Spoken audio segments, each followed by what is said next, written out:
Weevil updates from the UPRM and vertebrate collection. Let's go. So the talk outline. First, I'm going to talk about updates on the Cosmopolites Sortidus genome project. Then I'm going to go over our new genome project on the coffee berry borer Araceris fasciculatus. Some advances that we've made in barcoding the UPRM invicol and verbid collection, and also quantifying collection effort needed to fully survey a habitat here in Puerto Rico in 2 different tropical forests. And then finally working on a prototype using convolutional neural networks to automate geometric morphometrics for weevils.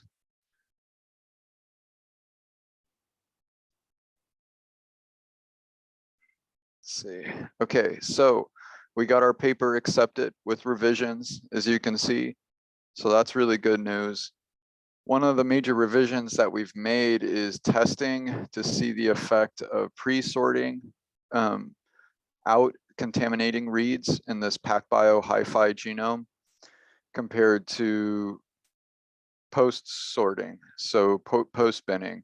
So meaning that you do the genome assembly first, and then you remove the reads after the initial assembly, as opposed to removing the reads prior to assembly.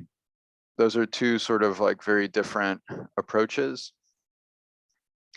And so we wanted to know the effect of those 2 different approaches on the genome assembly. Oops. So it turns out that with the PacBio hi-fi reads that are about 15 KB, it didn't have any effect on the overall assembly. It was nearly identical.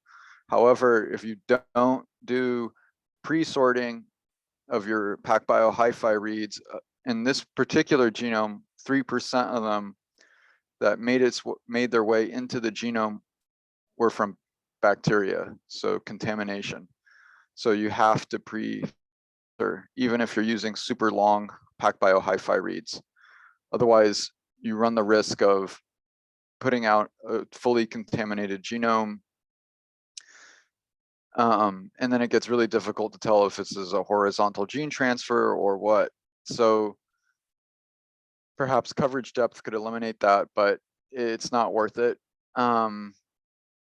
And this is not the standard practice. The standard practice is to post filter. So there's probably a lot of work that needs to be done, and using Hi-C data won't solve this problem, because first you assemble with PacBio and then you use Hi-C to scaffold. So it's an issue. So moving on to the coffee berry borer.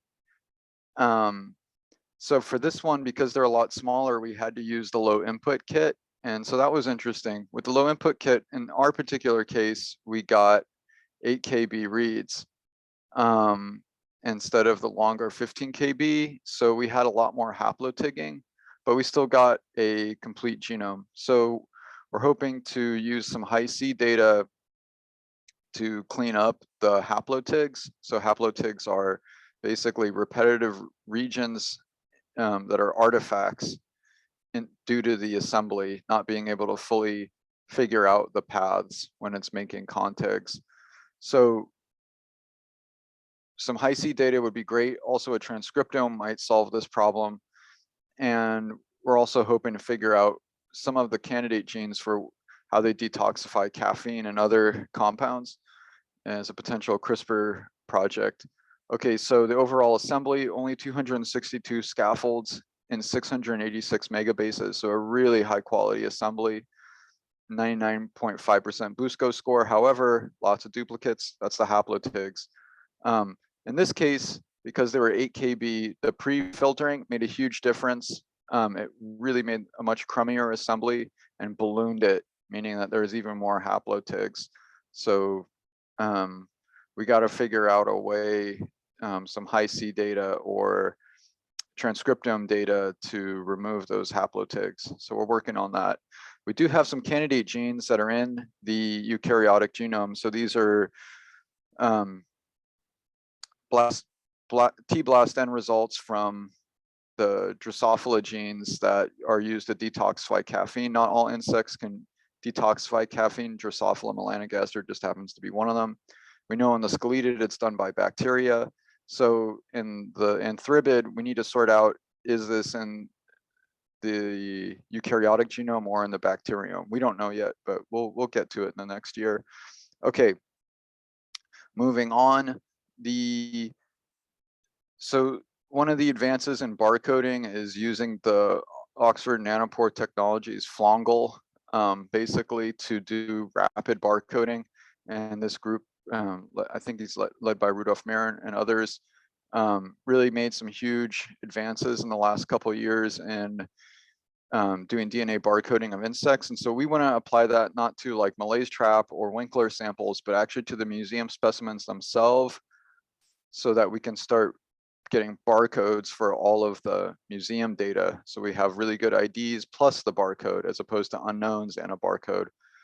So we tested this out on a really small data set so far, just 8 anthribids, but we used their hotshot DNA extraction technique, which is supposedly, it's non-destructive, but getting it to work on a museum specimen is a different story. Turns out that all the soaking kind of loosens them up a little bit too much, and a couple, 2 out of the 8 fell apart.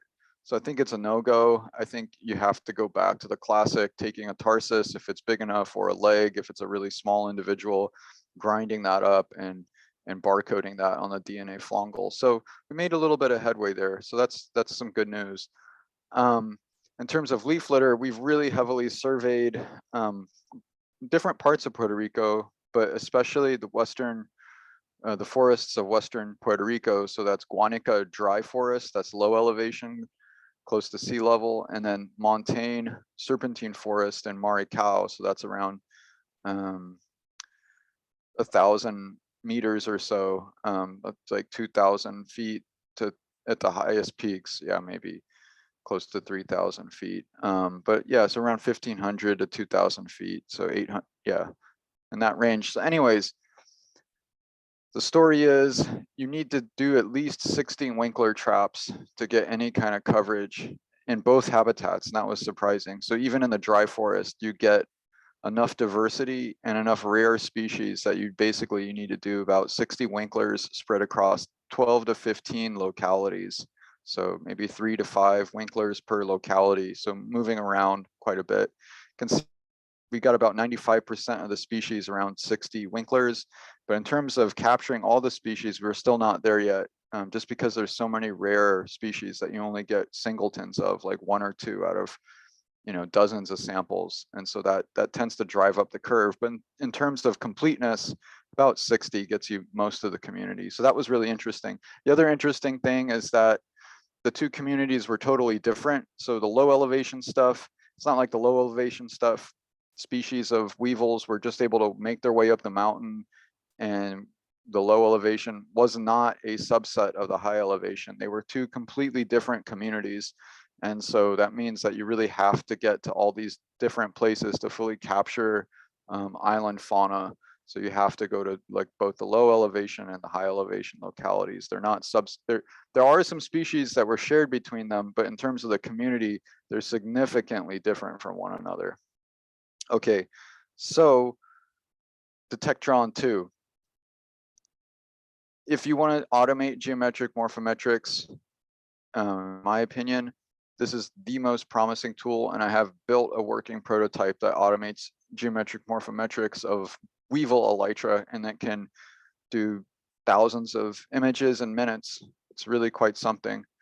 So why do this? Why not computer vision like an ML morph? Computer vision works really well, depending on your method, but the orientation needs to be really similar. So there's a lot of pre-processing that you need to do to the samples first, and you can't do panoptic segmentation. So you can't do things and stuff. So with Detectron 2, you can also not just do geometric morphometrics, but you can classify specific things like a femur, a tibia, a flagella. Is it fuscose? Is it rugose? Does it have lots of CD, etc.? Are the scales oppressed? It can classify all those things, and in specific areas. Let me show you. So You annotate the data first in this really friendly user interface, VGG2, and then you build a library in Python, and out you get some hopefully really high quality annotations. So check this out. So here's, I just told it, I didn't tell it anything. I only did annotated lateral elytra and then in dorsal view, I only did the left-hand side. So, and okay, so I got like a few seconds left. But it did a great job. You can see and say, even things that are really furry did a great job. The only things I had trouble with were things with like tons of long CD. So probably we just need a larger training set and to let the model run for longer. Just like how when remember Mr. Bayes, when you're running your phylogenies, you have to set more chains. It's the same thing with building these models. So this is one edge case where it didn't do so well. And then in this thing that was really, had both really round, sort of almost elliptical elytra, it had trouble with this one. So it didn't do just the left-hand side, it did the left and the right. But most of them, the vast majority, it only picked the left-hand side. So